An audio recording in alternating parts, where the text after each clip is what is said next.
Chapter number 10 માપન બરાબર છેલ્લે આપણે સ્વાધ્યાય 10.1 પૂરું કરેલું. આજે આગળ 10.1 ની આગળ 10.1 સુધી આપણે પરિમિતિ વિશે અભ્યાસ કર્યો બરાબર. હવે 10.1 થી આગળ ક્ષેત્રફળ વિશે અભ્યાસ કરશું. તો પરિમિતિ એટલે શું પહેલા તો આપણે એની સમજ મેળવી લઈએ. તો પરિમિતિ એટલે બધી બાજુના માપનો સરવાળો. આપણે ચોરસ અને લંબચોરસ ની પરિમિતિ વિશે અભ્યાસ કર્યો બરાબર. હવે 10.1 ની આગળ ક્ષેત્રફળ વિશે અભ્યાસ કરશું. તો પહેલા તો ક્ષેત્રફળ એટલે શું બરાબર. તો ક્ષેત્રફળ એટલે વસ્તુએ રોકેલી જગ્યા. પણ આગળ ઉદાહરણ નંબર 10, 11 અને 12 એ આકૃતિ પરથી ક્ષેત્રફળ શોધવાનું છે. તમને આકૃતિ આપેલી હોય અને એમાં ચોરસ બોક્સની અંદર આકૃતિ આપેલી હોય તો એ ખાના ગણવાના બરાબર. તો એ તો સામાન્ય વસ્તુ છે, તમને આવડેલી છે. માટે ઉદાહરણ નંબર 10, 11 અને 12 તથા એના જેવું અને જેવું સ્વાધ્યાય 10.2 છે બરાબર. તો એ આપણે ગણતા નથી. ત્યારબાદ આગળ જે ક્ષેત્રફળના દાખલા છે આપણે બે સૂત્રો શીખ્યા હતા. એક ચોરસનું ક્ષેત્રફળ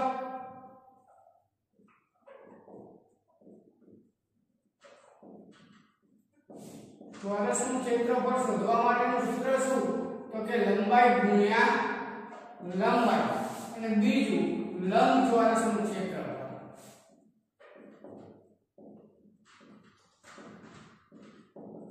એનું સૂત્ર શું હતું? તો કે લંબાઈ ગુણ્યા પહોળાઈ બરાબર. તો આગળ આ બે સૂત્રોનો આપણે અભ્યાસ કરવાનો છે. તો જોઈએ ઉદાહરણ નંબર 13 બરાબર. જોજો ઉદાહરણ નંબર 13. રકમ સમજજો પહેલા દરેક જણ. કે જેની લંબાઈ અને પહોળાઈ અનુક્રમે 12 સેન્ટીમીટર અને 4 સેન્ટીમીટર હોય. લંબાઈ કેટલી? 12 સેન્ટીમીટર અને પહોળાઈ 4 સેન્ટીમીટર. હવે લંબાઈ અને પહોળાઈ અલગ અલગ આપી છે એનો મતલબ શું? ચોરસ હશે કે લંબચોરસ? તો કે લંબચોરસ. જો તમને ખાલી એટલી જ લંબાઈ આપી હોય તો એ કેવો આકાર હોય? ચોરસ. અથવા તો લંબાઈ અને પહોળાઈ તમને સમાન આપી હોય તો પણ કેવો આકાર હશે? ચોરસ. કેમ કે ચોરસની ચારે ચાર બાજુ કેવી હોય? સરખી હોય.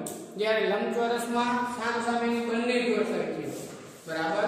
તો જેની લંબાઈ અને પહોળાઈ અનુક્રમે 12 સેન્ટીમીટર અને 4 સેન્ટીમીટર હોય તેવા લંબચોરસનું ક્ષેત્રફળ શોધવું. તો લંબચોરસના ક્ષેત્રફળનું સૂત્ર હું કીધું કે લંબચોરસનું ક્ષેત્રફળ બરાબર શું છે સૂત્ર?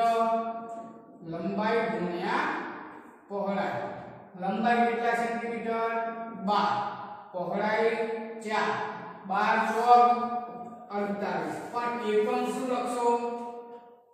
ક્ષેત્રફળનો એકમ થશે ચોરસ. જો તમને સેન્ટીમીટર આપ્યું હોય તો સેન્ટીમીટર, મીટર આપ્યું હોય તો મીટર. તો અહીંયા સેન્ટીમીટર આપ્યું છે માટે એકમ થશે ચોરસ સેન્ટીમીટર. તો લંબચોરસનું ક્ષેત્રફળ કેટલું મળશે તમને? 48 ચોરસ સેમી એટલે કે ચોરસ સેન્ટીમીટર. આવડે આવા દાખલા? આગળ જોઈએ ઉદાહરણ નંબર 14.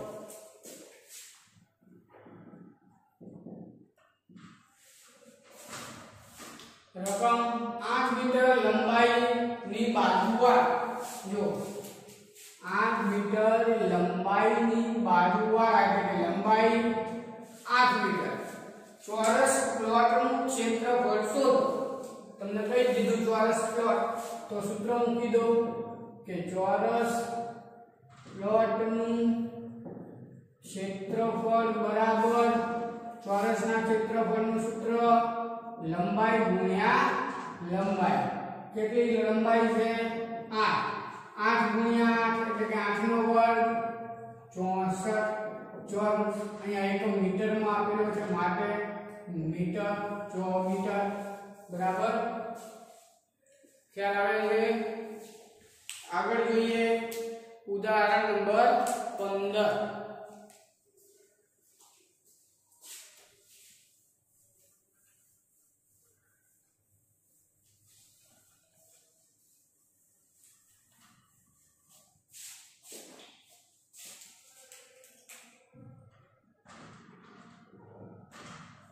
ઉદાહરણ નંબર 15 ની રકમ કે પૂંઠાના એક લંબચોરસ ટુકડાનું ક્ષેત્રફળ કેટલું આપેલું છે 36 ચોરસ સેમી ક્ષેત્રફળ આપી દીધું આપણને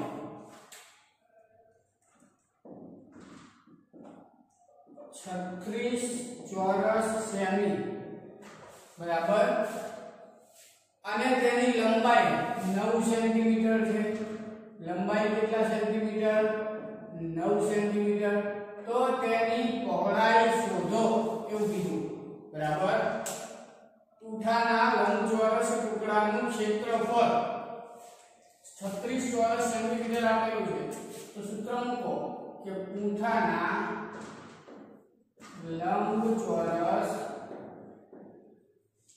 ટુકડાનું ક્ષેત્રફળ બરાબર સૂત્ર છે લંબચોરસનું લંબાઈ ગુણ્યા પહોળાઈ હવે ક્ષેત્રફળ આપણને રકમમાં આપ્યું છે 36 ચોરસ સેમી લંબાઈ 9 સેન્ટીમીટર અને પહોળાઈ શોધવાની છે બરાબર તો પહોળાઈને કરતા બનાવો એટલે કે બરાબરની એક સાઈડ એટલો રાખો તો 9 ગુણાકારમાં છે માટે જો બીજી બાજુ આવે તો ભાગાકારમાં એટલે કે પહોળાઈ બરાબર 36 ભાગ્યા 9 ભાગાકાર કરો એટલે પહોળાઈ મળે કેટલી કરો ભાગાકાર 9 ચોક 36 તો એની પહોળાઈ કેટલા સેન્ટીમીટર થાય 4 સેન્ટીમીટર ટૂંકમાં આપણને પહેલા લંબાઈ અને પહોળાઈ આપતા એના ઉપરથી ક્ષેત્રફળ શોધતા આમાં ક્ષેત્રફળ આપી દીધું છે તથા લંબાઈ પણ આપી છે અને એના ઉપરથી આપણે પહોળાઈ શોધવાની હતી બરાબર આગળ જોઈએ ઉદાહરણ નંબર 16 ઉદાહરણ નંબર 16 રકમ સમજજો કે બોબ 3 મીટર પહોળાઈ જો પહોળાઈ કેટલી છે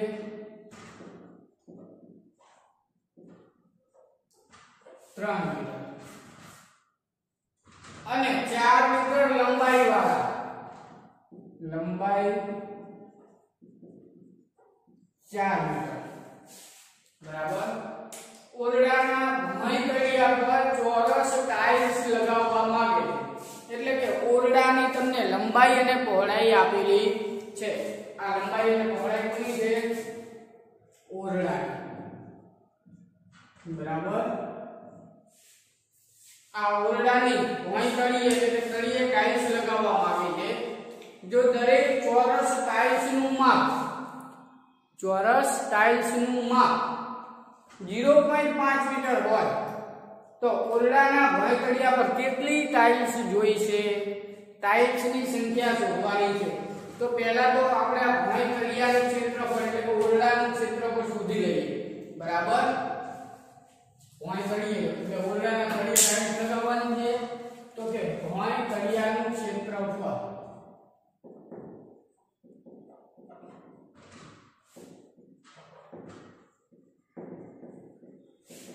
લંબચોરસ છે માટેનું સૂત્ર લંબાઈ ગુણ્યા પહોળાઈ લંબાઈ 3 મીટર પહોળાઈ 4 મીટર એટલે 3 ચોક 12 ચોરસ મીટર આ ભોંયતળિયાનું ક્ષેત્રફળ મળ્યું બરાબર હવે આગળ રકમમાં તમને કીધું છે કે દરેક ચોરસ ટાઇલ્સનું માપ એટલે કે ટાઇલ્સ માટે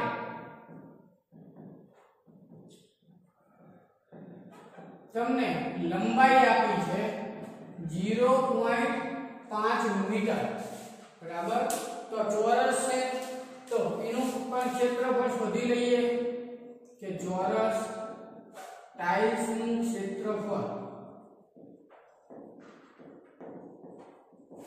ચોરસના ક્ષેત્રફળનું સૂત્ર લંબાઈ ગુણ્યા લંબાઈ એટલે કે 0.5 ગુણ્યા 0.5 એટલે કેટલા થાય ગુણાકાર કરો તો 0.25 ચોરસ મીટર બરાબર।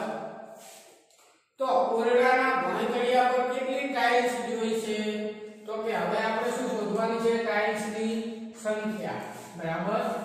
તો એના માટે જરૂરી ટાઇલ્સની સંખ્યા બરાબર ભોંયતળિયાનું ક્ષેત્રફળ અને એક ટાઇલ્સના ક્ષેત્રફળનો ભાગાકાર કરવો પડે। ભોંયતળિયાનું ક્ષેત્રફળ છેદમાં એક ટાઇલ્સનું ક્ષેત્રફળ બરાબર।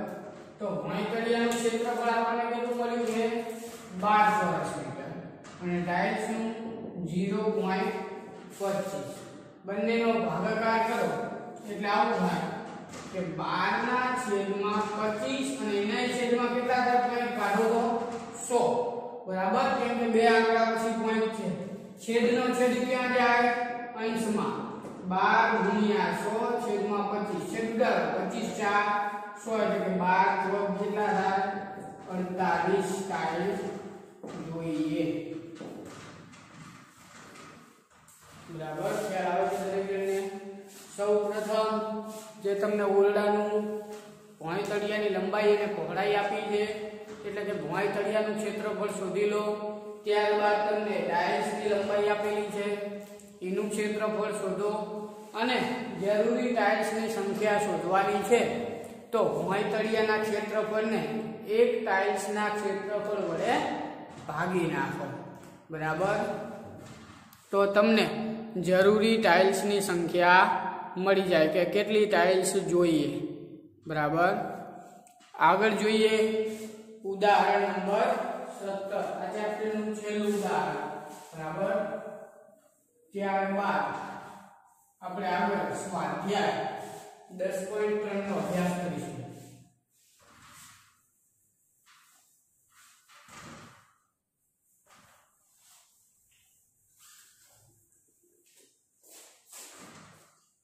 जो उदाहरण नंबर 17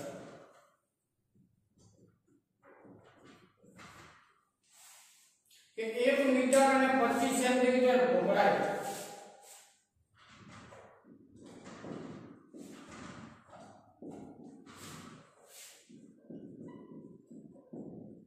આને મીટરમાં ફેરવ્યું છે બરાબર અને લંબાઈ કેટલી આપેલી છે રકમમાં 2 મીટર લંબાઈ વાળા કાપડના ટુકડાનું ક્ષેત્રફળ 2 મીટર લંબાઈ વાળા કાપડના ટુકડાનું ક્ષેત્રફળ ચોરસ મીટરમાં શોધ્યું છે। તો પહોળાઈ તમને 1 મીટર અને 25 સેન્ટીમીટર આપી છે એને મીટરમાં ફેરવી નાખો તો 1.25 મીટર બરાબર। હવે આ કાપડના ટુકડાનું ક્ષેત્રફળ શોધવાનું છે।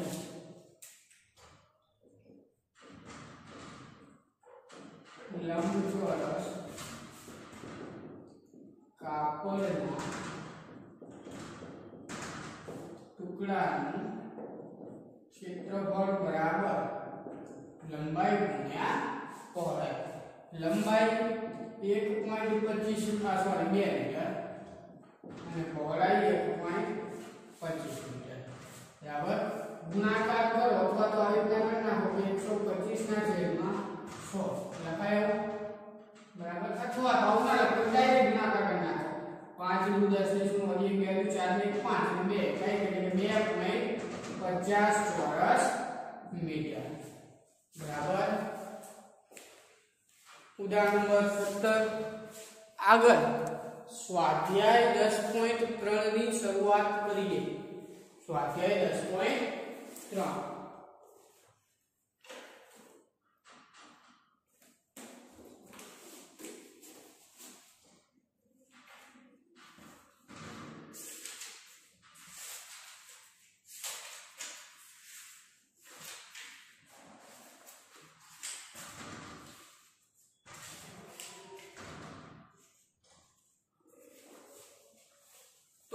स्वाध्याय 10.3 ની અંદર તમને પ્રશ્ન નંબર 1 પહેલો પ્રશ્ન આપેલો છે આમાં હોમવર્કમાં તમે થોડું આપ્યું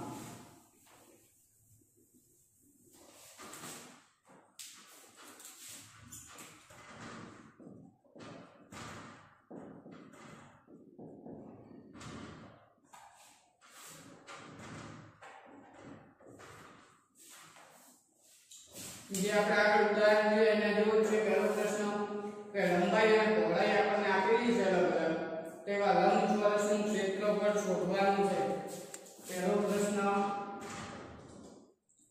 લંબચોરસનું ક્ષેત્રફળ પ્રશ્ન નંબર 2 ચોરસનું ક્ષેત્રફળ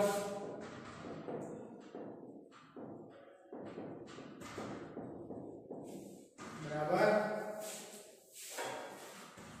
પ્રશ્ન નંબર 3 તમને અલગ અલગ ત્રણ લંબચોરસની લંબાઈ અને પહોળાઈ આપેલી છે ત્રણેયના ક્ષેત્રફળ શોધવાના છે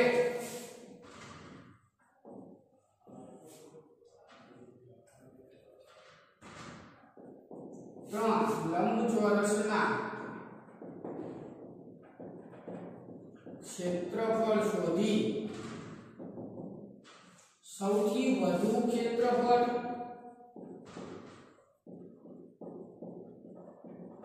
અને સૌથી ઓછું ક્ષેત્રફળ